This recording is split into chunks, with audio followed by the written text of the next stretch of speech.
Akkam jirtu kabajamtoota daawwattootaa fi hordoftoota Oromiyaa Freedom Media dambalii gungumaa uummatarraa oduurraaf qopheeffannee qabannee isiniif dhiyaanneeti jirra. Jalqaba irratti hangafoota oduu isin dhageessifna. Mootummaan diroonii fayyadamuudhaan hidhattoota akka leelaa jiru hoogganaan olaanaan waraana Itoophiyaa mirkaneessanii jiru. Obbo Taayee Dandaa yeroo isaa guutuu paartii isaaniif kennee hojjechaa ture qaama biraa waliin akka waan hidhata qabuutti dhiyeessuun waan hin malle jechuudhaan ati warraa obbo Taayee Dandaa dubbatanii jiru. Itoophiyaatti rakkoon wabii nyaataa sadarkaa olaanaadhaan dabaluu uummanni miliyoona 4 ol beelamaaf saaxilamuun himame. Oduu kenna biyya alaatiin Israa'el haleellaa boombii Gaazaa irratti raawwattuuf deeggarsa idil addunyaa dhabdeetti jedha Baayiden. Oduu isin dhageessisuun keessi wajjin turaan Jibriil Muhammadii amma oduu bal'inaan. Mootummaan diroonii fayyadamuudhaan hidhattoota akka leelaa jiru hoogganaan olaanaan waraana Itoophiyaa mirkaneessanii jiru. Gama biraatiin marii araaraa marsaa sadaffaa mootummaa Itoophiyaa fi ABO yookaan WBO jidduutti adeemsifamuu akka danda'u Fiild Maarshaal Biraanuu Juulaa ibsanii jiru. Guutuu gabaasa kanaa Gadaa Walaabuutu isiniif dhiyeessa. ድሮን እኮ የተሰራው ለጦርነት ነው፣ ለውጊያ ነው። ድሮን የተሰራው የገዛ ነው ልንዋጋበት ነው እንጂ ድሮን አለን እያልን በሚዲያ ልንገልጸው አይደለም። Lola naannoo Oromiyaa fi Amaaraa keessa taasifamaa jiru irratti waraanni mootummaa xiyyaara nammalee yookaan diroonii akka fayyadamaa jiru Fiild Maarshaal Biraanuu Juulaa mirkaneessanii jiru.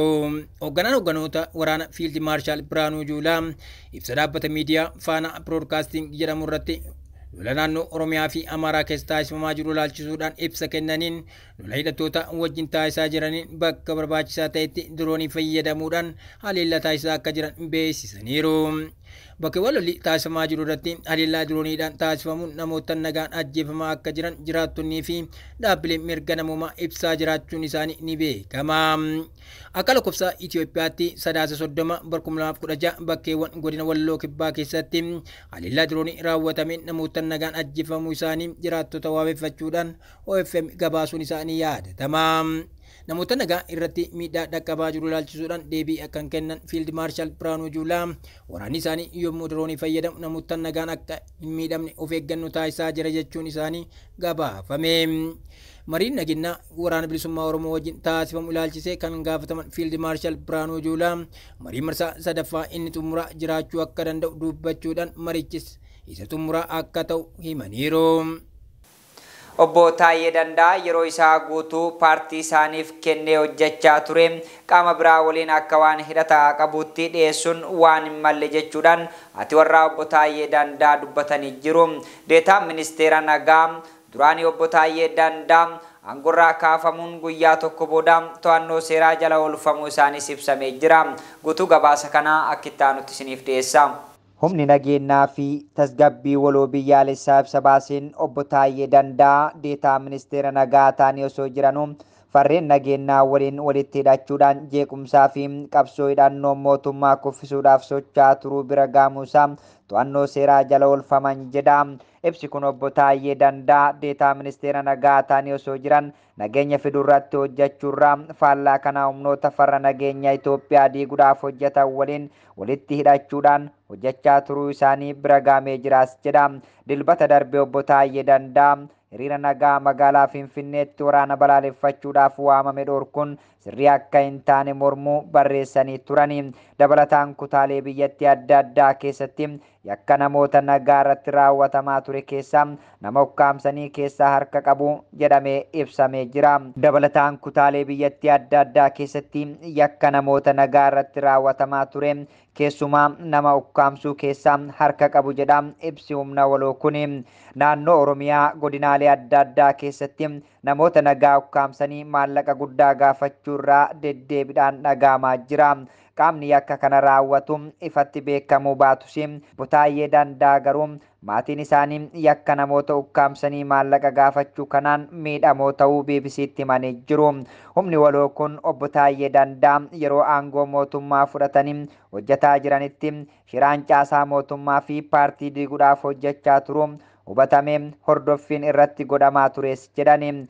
Hordoffii taasifameen obbo Taayyee Danda'a hooggantoota ABO Shanee fi fiinxaleessitoota yakka shakkaman biroo waliin hidhata uumuudhaan mootummaa jeequmsaa fi qabsoo hidhannoon kuffisuuf shiraan hojjechaa turuu bira gaamee jiraas jedhanii jiru. Ibsichi kanaa jedhu malee obbo Taayyee Danda'a tibbana gaaffii deebii BBC waliin taasisan irratti qabsoo hidhannootti hin amanu jedhee jira.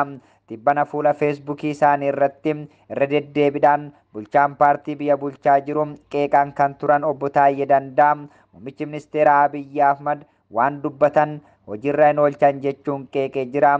Oduma kanaan wal qabate obbo Taayyee Danda'a yeroo isaa guutuu paartii isaaf kennee hojjechaa ture qaama biraa waliin akka waan hidhata qabuutti dhiyeessuun waan hin malleedha jedhan haati warraa obbo Taayyee Danda'a. Riyootarsii fi miidiyaalee biraa waliin gaaffii deebii kan taasisan Aadde Sintaayyoo Alamaayyoo haati warraa obbo Taayyee Danda'a halkanneen gaddaa halkan keessaa sa'aatii 5tti poolisii federaalaa mana isaanii akka dhufe himanii jiru. Ergasii sa'aatii dheeraadhaaf mana sakattaa akka turan eeranii sakatta'iinsi sun halkan keessaa naannawa sa'aatii 10tti itti fufee jiraas jedhanii. Sana booda sakatta'iinsi akkuma xumurameen obbo Taayyee Danda'a fuudhanii akka deemanis dubbatu. Ganama buufata poolisii federaalaa kan magaalaa Finfinnee naannawa Meeksikootti hidhamee jira jennaan achi deemne kan jedhan Aadde Santaayyoon lakkii as hin jiru jennaan buufata poolisii lakkoofsa 3 kan naannawa Araddaa jiru jira nuun jedhan jennaan achis deemne jedhu. Achitti ammoo qaamaan argachuu hin dandeenye nyaata poolisiitti kenninee fi deemaa nuun jedhan jedhu. Obbo Taayyeen eessa akka jiran maalirraa akka jiran baruu hin dandeenye jedhan Aadde Sintaayyoon. Kana malees har'a ganama naannawa sa'aatii 3tti mana kiraa mootummaa kan keessa jiraataa turan keessaa maatiin obbo Taayyee Danda'a guyyaa 3 keessatti akka baatan jedhanii akeekkachiisuu isaa Aadde Sintaayyoo himanii jiranii. Obbo Taayyee Danda'a miseensa caffee Oromiyaatti mirgi himatamuu dhabuu isaanii osoo hin kaafne hidhamuus himanii jiru. Itoophiyaatti rakkoon wabii nyaataa sadarkaa olaanaadhaan dabaluu uummanni miliyoona 4 ol beelamaaf saaxilamuun himame. Rakkoo hanqina wabii nyaataa Itoophiyaa haala yaaddeessaa ta'een hammaachuu gabaasni wabii nyaataa haaraa dhaabbatanii Turkii sirna akeekkachiisa dura beelaa irraa ba'ee ibsee jira. Dabalataa isaa akka itti aanutti isiniif dhiyeessa. Rakkoon hanqina wabii nyaataa Itoophiyaa haala yaaddeessaa ta'een hammaachuu gabaasni wabii nyaataa haaraa dhaabbatanii Turkii sirna akeekkachiisa dura beelaa yookaan fiusneetii irraa ba'ee ibsee jira. Akka gabaasichi ibseetti tarkaanfiin ariifachiisaa yoo hin fudhatamne hanga walakkeessa bara 2024tti namoonni miliyoona 4 ol ta'an naannolee 5 keessa jiran beelamaaf saaxilamuu isaaniis ibsee jira. Biyyoota dhimma hanqina nyaataa ilaalchisee sadarkaa yaaddeessaa irratti argaman keessaa Itoophiyaan akka argamtu kan ibse dhaabbatichi dhaabbanni haala qilleensaa Eliniinoo geessisaa jiruu fi walitti bu'iinsa biyyattii keessatti mul'atan gadi bu'iinsa oomishaalee qonnaa irratti dhiibbaa olaanaa geessisuu eeruudhaan hawaasa biratti rakkoon dinagdee uumuu beeksisee jira. Waggoottan 3 darban keessa naannolee Oromiyaa, Tigraay fi Amaaraa keessatti sadarkaa olaanaadhaan rakkoon hanqina nyaataa mul'achuu eeruun miseensonni maatii naannolee kanneenii keessatti argaman nyaata gahaa argachuu akka hin jirre ibseetii jira. Sababa hongee fi walitti bu'iinsa mudateen naannoo Tigraayin ala guutuu biyyattii keessatti namoonni miliyoona 3.3 ta'an qe'ee isaanii irraa buqqa'uu isaanii gabaasni dhaabbatichaa kan ibse yoo ta'u daa'imman hanqina nyaataa gahaa ta'een miidhamuu isaaniis ibseetii jira. Waggoottan 3 darban sababa hongee horiin hedduun du'uu hordofee jiraattonni naannoo sanaa dandamachuu fi waggoottan hedduu akka isaan barbaachisu hubachiisanii jiru. Akka gabaasichi naannolee kibbaa fi kibba bahaa Itoophiyaa keessumaayyuu naannolee horsiisee bulaa hongeen bara 2020 hanga 2023 itti fufee rakkina hamaa isaan mudatee jira. Iddoon hongeen kun miidhaa hamaa geessisee naannoo Oromiyaa godina Booranaa fi naannoo Sumaalee keessatti hawaasa parsantii 20 ol ta'u buqqa'uu fi yookaan immoo harka qalleeyyiin horii muraasa qabanidha jedhe gabaasichi kuni. Maatiin kunneen gargaarsa nyaataa irratti baay'ee kan hirkatan yoo ta'u fedhii isaanii guutuudhaaf hanga jalqabaa bara 2024tti kadhannaa irra turuu isaaniis ibsanii jiru. Dabalataan gabaasni kun yeroo roobaa kololeessaa hanga muddeetti lolaa cimaa uumamuun ibsuudhaan kunis immoo balaa buqqa'insa dabalataa fi kasaaraa qabeenyaa daran fidaa jiraas jedhee jira. Dhaabbatichi lubbuu miseensota maatii rakkoo wabii nyaataa isaan mudate baraaruudhaaf gargaarsi nyaataa baay'inaan kennamuu akka qabu cimsee hubachiisee jira. Oduu kenna biyya alaatiin Israa'el haleellaa boombii Gazaa irratti raawwattuuf deeggarsa idila addunyaa dhabdeetti jedha Baayiden. Israa'el haleellaa boombii osoo addaan hin baasin Gazaa irratti raawwattuun deeggarsa idila addunyaa dhabaa jiraachuu pirezidaantii USA Joe Biden himanii jiru. Dabalataa isaa Gadaa Walaabuutu dhiyeessa. Well, turning overseas now, US President Joe Biden has warned Vladimir Putin is banking on Congress blocking additional funding for Ukraine in scathing remarks directed at congressional Republicans. Ukrainian President Volodymyr Zelensky met with leaders on Capitol Hill to plead for more funding. Annalise Nielsen has the latest from Washington, D.C. Israa'el haleellaa boombii osoo addaan hin baasin Gaazaa irratti raawwattuun deeggarsa idil addunyaa dhabaa jiraachuu pirezidaantii USA Joe Biden himaniiru. Qophii gargaarsaa walitti qabu kibxata qophaa'e irratti dubbii dubbataniin hooggantoota Israa'el cimsanii qeeqaniiru Joe Biden.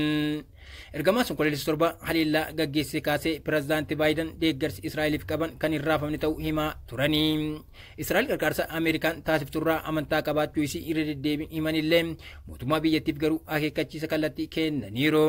Duula irra deebiin filatamuu 2024 Waashingtan keessatti gaggeessaa jiraniin dhaabbileen tola ooltotaatti akka dubbatanitti nageenya Israa'el USA irratti hundaa'uu danda'a.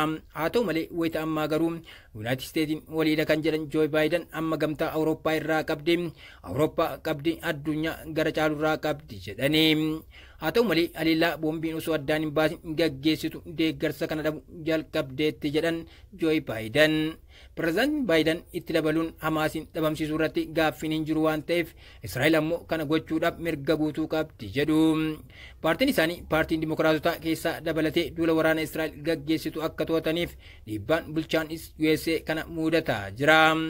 Dubbiin Biden taasisan kan bulchiinsi isaanii dhiyeenya kana ijjannoo waraana Israa'el gaggeessitu ilaalchisee fudhatan kan deemsisuudha. Aangawoonni Ameerikaa Israa'el lubbuu namaaf of eeggannoo guddaa akka taasiftuu fi namoonni walitti bu'iinsi bakka jiru akka bahan akka ayyamtu qajeelfameef ta'e akka kennitu gaafataniiru.